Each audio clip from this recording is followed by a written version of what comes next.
diharapkan kita memiliki pemahaman bahwa untuk praktek yang bisa dipertanggungjawabkan itu memerlukan teori atau model yang memang teruji kesahihannya.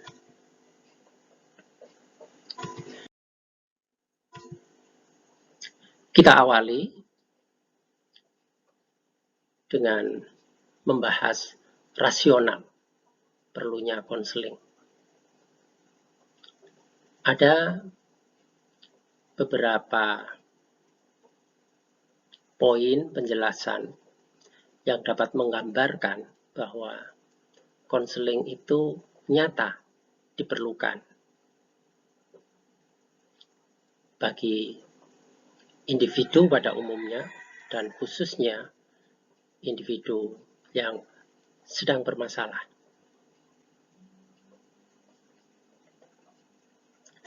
Pertama, kita lihat setiap orang itu mesti mempunyai tujuan. Tujuan itu bisa tujuan jangka panjang, menengah, maupun pendek. Tujuan itu juga bisa disadari atau tidak. Namun setiap orang mesti punya tujuan.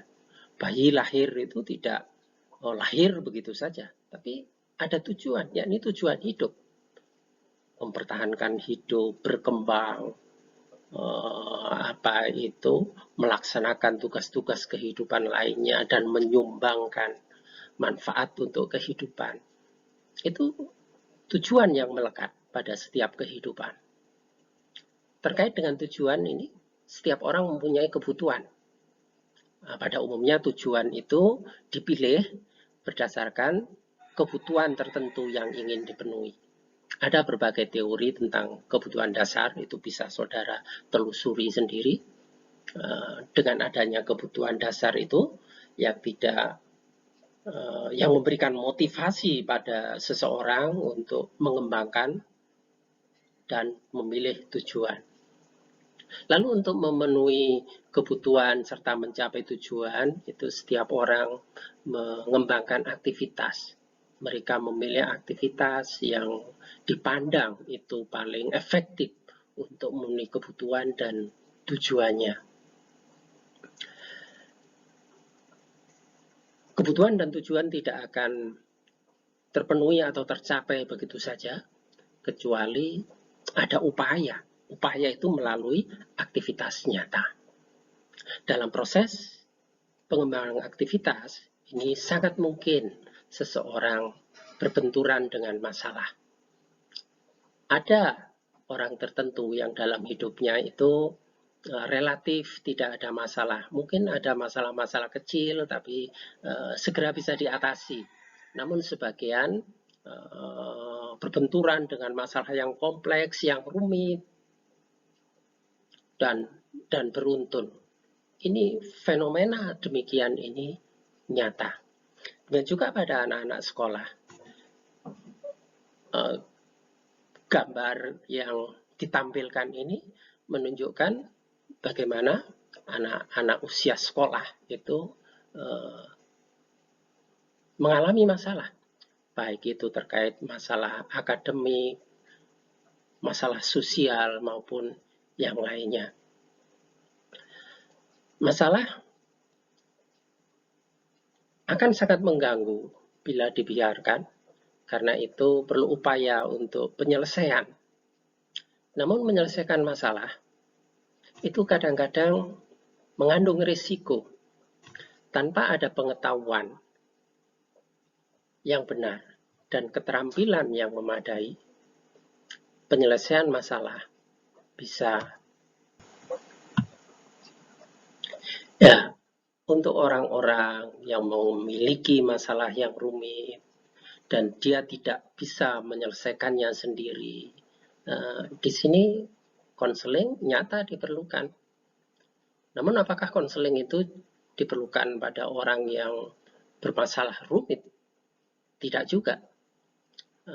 Pada dasarnya konseling itu diperlukan oleh siapa saja ketika pada satu saat ia butuh pertimbangan untuk mengembangkan kehidupan yang lebih baik, untuk meningkatkan kualitas hidupnya. Sifatnya bantuan.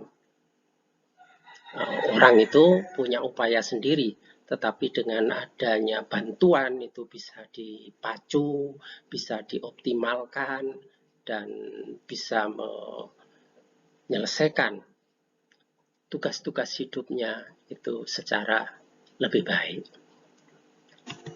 Nah, pertolongan ini yang disebut sebagai upaya intervensi. Ibarat ada anak kecil yang tinggi badannya belum memungkinkan mengambil sesuatu yang letaknya di atas, maka ketika ada seseorang yang membantu membopongnya, kemudian mengangkatnya ke atas, maka ia bisa meraihnya. Ibarat orang masuk pada satu lubang, ia tidak bisa naik sendiri. Ketika ada yang mengulurkan tangan untuk menariknya, maka ia bisa keluar dari masalahnya. Jadi tidak meninggalkan upaya pribadi, bantuan itu sifatnya memberikan kemudahan dan bisa mengoptimalkan pencapaian tujuan.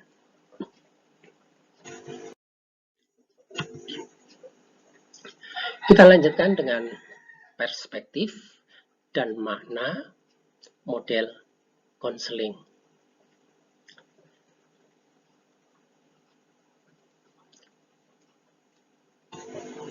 Sebenarnya teori dengan model itu berbeda, tetapi pada bagian ini tidak saya jelaskan. Saya hanya memberikan lampiran terpisah yang dapat mahasiswa pelajari sendiri. Mana teori, mana model, dan konsep-konsep yang berkaitan dengan itu. Dan apa itu? Urgensinya untuk keperluan praktek itu seperti apa? Suplemen yang saya sertakan bisa saudara telaah. Kita mulai dengan esensi konseling. Ini bukan menjelaskan konseling secara definitif, karena nanti kalau definisi itu sifatnya jadi memasung.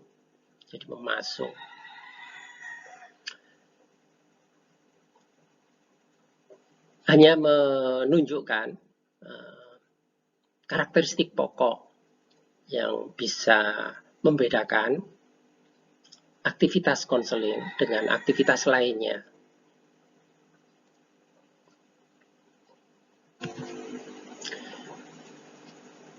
Konseling adalah satu proses bantuan, helping process.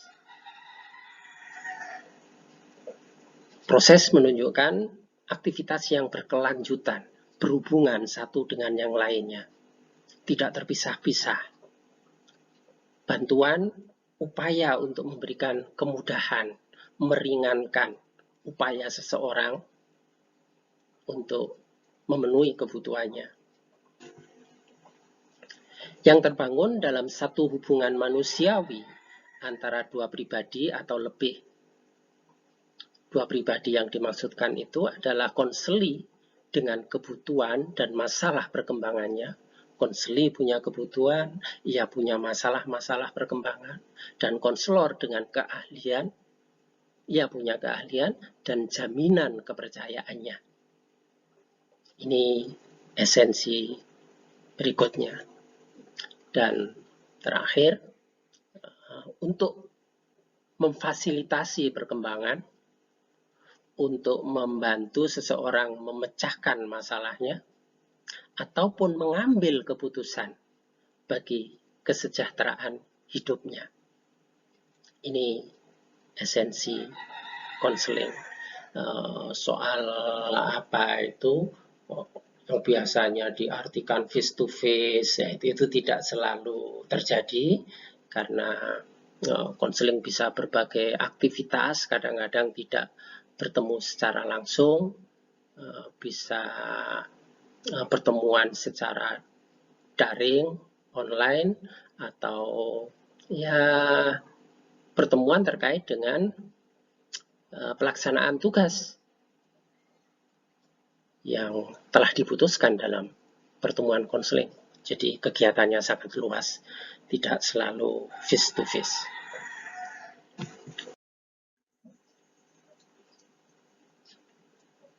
Konseling itu ada berbagai level yang dikenal.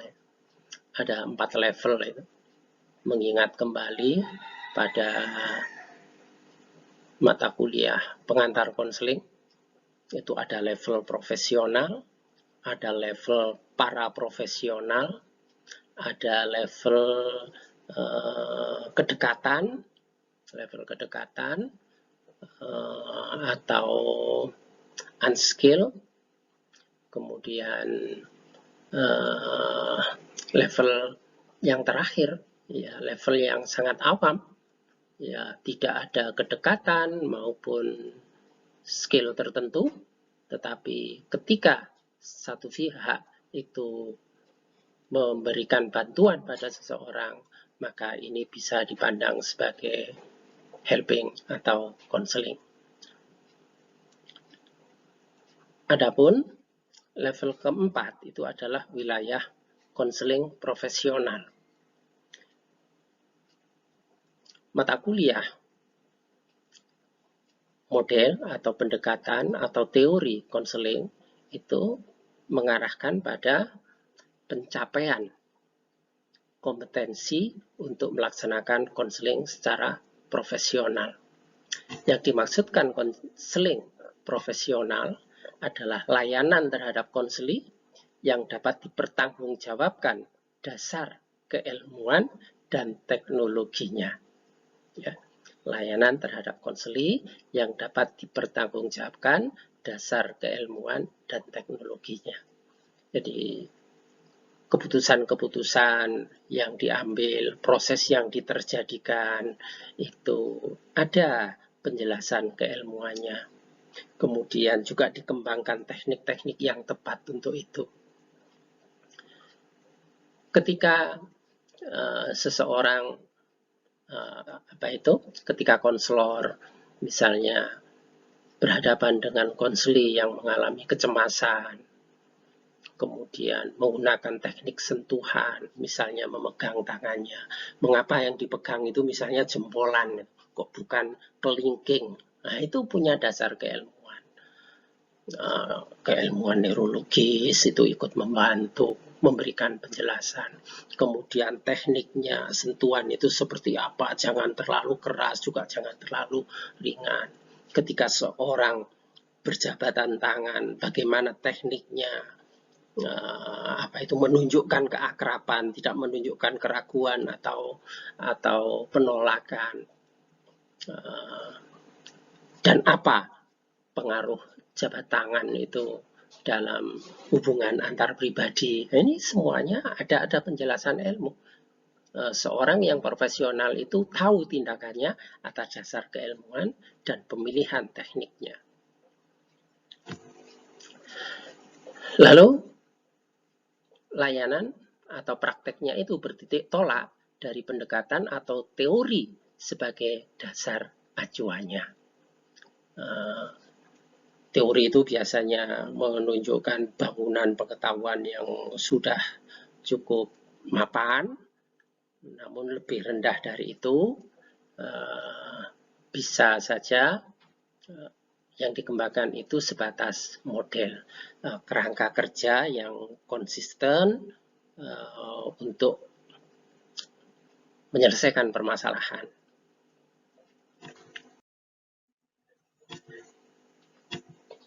Jadi model konseling adalah satu sistem atau kerangka konsep yang dirancang berdasarkan teori-teori dan terapan-terapannya sehingga mewujud suatu struktur performansi konseling. Jadi ada teori yang induk, di bawahnya itu bisa saja berkembang sejumlah model. Teori induk itu behavioral, nanti model itu bisa bermacam-macam. Ada puluhan model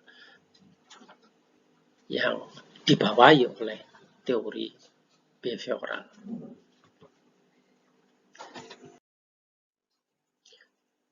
Sejumlah klasifikasi model yang dikenal berdasarkan matra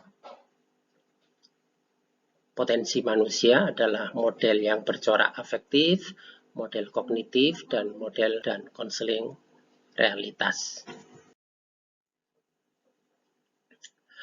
Untuk praktek, keperluan praktek dengan mendasarkan diri pada teori atau model itu penting sebagai bagian dari pengembangan kompetensi konseling oleh seorang konselor. Namun ada 3 ranah pengembangan kompetensi konseling.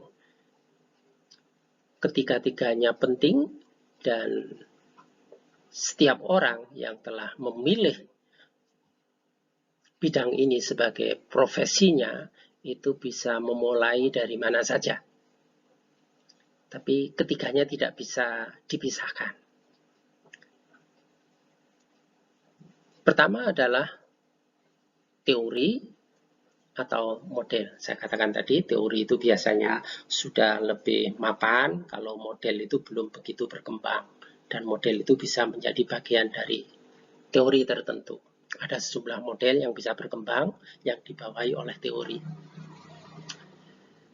Kalau seorang belajar teori, ibarat seseorang yang mau menempuh perjalanan, ia menyiapkan dirinya dengan peta dan kompas, sehingga ia bisa memilih jalur yang paling efisien untuk mencapai tujuannya. Dalam hal ini, model untuk membantu itu akan memberikan rekomendasi, memberikan saran, memberikan penjelasan tentang apa yang terbaik dan paling efisien untuk dilakukan.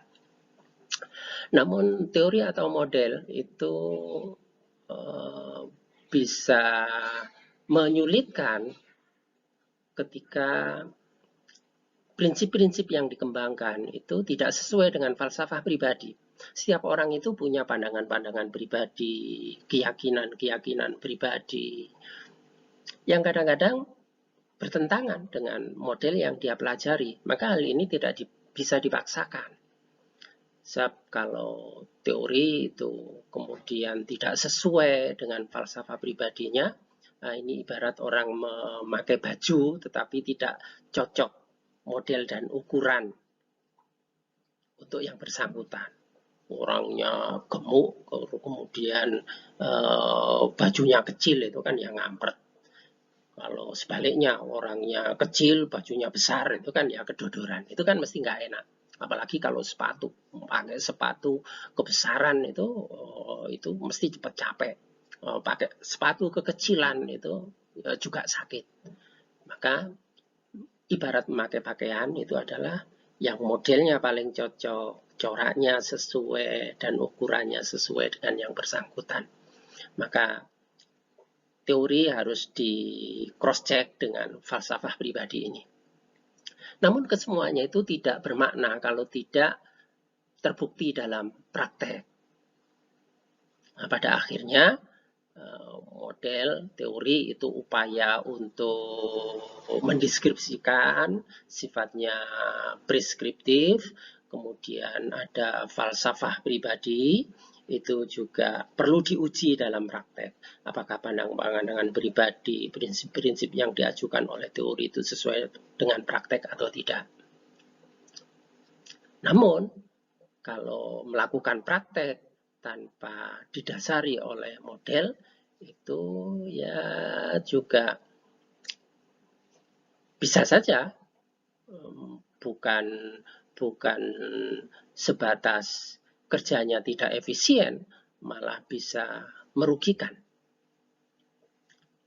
Konseli itu bisa jadi korban karena seseorang praktek tanpa didasari oleh pemahaman ilmiah yang benar dan dengan teknik yang sesuai. Niat baik itu saja tidak cukup. Pernah ada seseorang, ini contoh, ini kasus nyata. Seorang terjatuh. Karena jatuh itu bisa saja bagian di sini di pundaknya itu ada yang cedera. Ada orang dengan niat baik menolong, tapi cara menolongnya, membopongnya, mengangkatnya itu salah. Justru yang asalnya cedera ringan itu menjadi lebih parah. Yang semula retak misalnya tulangnya menjadi patah. Nah, ini niat baik saja tidak cukup, kecuali orang punya dasar-dasar tertentu dalam membantu. Trilogi 3 unsur, praktek, model, dan falsafah pribadi, itu perpaduannya, itu nanti diharapkan bisa dijadikan dasar untuk mengembangkan konseling pribadi. Konseling pribadi itu didasarkan pada teori tertentu dengan gaya khas, dengan seni yang dimiliki oleh seseorang. Demikian yang saya sampaikan pada kesempatan ini. Saya akhiri. Assalamualaikum warahmatullahi wabarakatuh.